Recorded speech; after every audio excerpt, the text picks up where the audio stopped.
Welcome to the 2025 Economic Depression and Preparation Channel. This is on Sunday, August 17th, 2025 edition. Thanks for subscribing. Thanks for listening, ladies and gentlemen. Please hit that like button so you can be notified of the latest financial videos. This is a brief edition here that we're doing today. We're going to be talking about inflation and the stock market as well as the economy. Where do we go from here as we're in this middle of the third quarter, the dog days of summer, school returning for many college students and regular students. We also have the trade talks going on, and between Russia, China, United States, everything is going on at the same time. We have inflation is rising, prices are rising. No surprise for Americans, I should say, rather, as consumer and wholesale prices ticked up in July. That's no surprise if you've been listening to me the last couple of months. We have all been aware that these things have been well out of whack, and it's going to continue. The Americans are tired of high inflation, and it's really not so much that. It's just that the wages are not keeping up with inflation. So most people are breaking even, having to dip into savings, having to sell various items in their households just to make ends meet. And this is what we're seeing here. The biggest increase in wholesale prices in just 3.5 years stunned Wall Street, but tariff-related inflation really set the soar. The proof is far from ironclad. Inflation is consumer price index that is above 3%. And so we have all of these concerns here. But my question to you, ladies and gentlemen, is it really inflation or is it really greed? We have a lot of price gouging going on here in America. And so it's not just inflation. We have price gouging on top of that in terms of rental prices, in terms of borrowing items.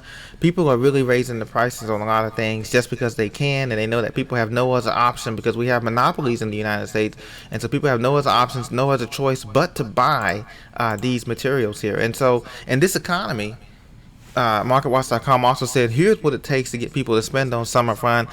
I don't think this summer travel season, either internationally or nationally, domestic here, was pretty hot this year. I don't think, the media didn't really spend a lot of time on saying that, oh, this is a record-breaking year for travel or anything like that. You didn't hear that on MSNBC or CNBC or Fox Business.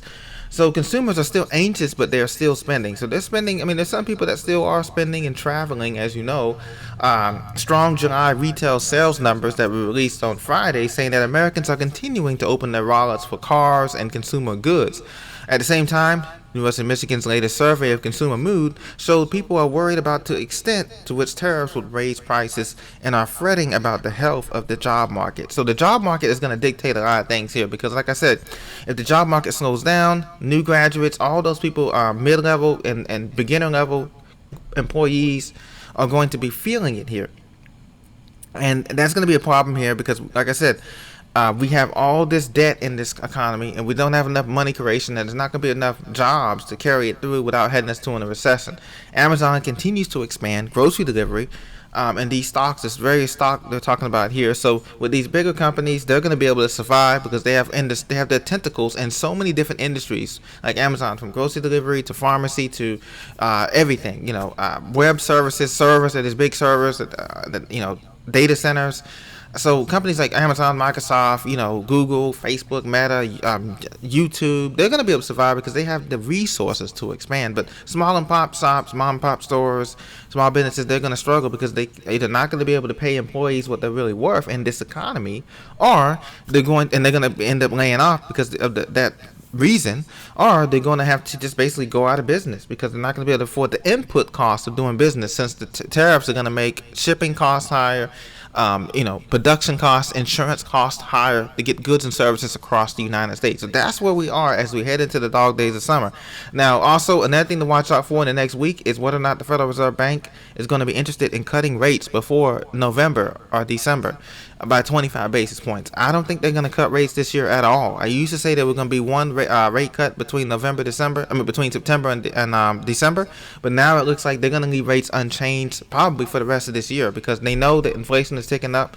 They know that the value of the dollar is going down, the purchasing power is going down. So why would they cut rates in that type of environment, ladies and gentlemen? Let me know what you think in the comments down there. And do you think AI is going to take as many jobs as predicted by 2030 in this economy? And what's going to replace those jobs in this economy. So have a great Sunday. I'll talk to you soon on the next episode. We start getting into the jobs numbers as well as some careers that are going to be kind of weathering proof, because even in the depression, there were some careers that still was able to weather it, make ends meet. And so we'll get into that a little bit later. Take care. God bless. Talk to you soon.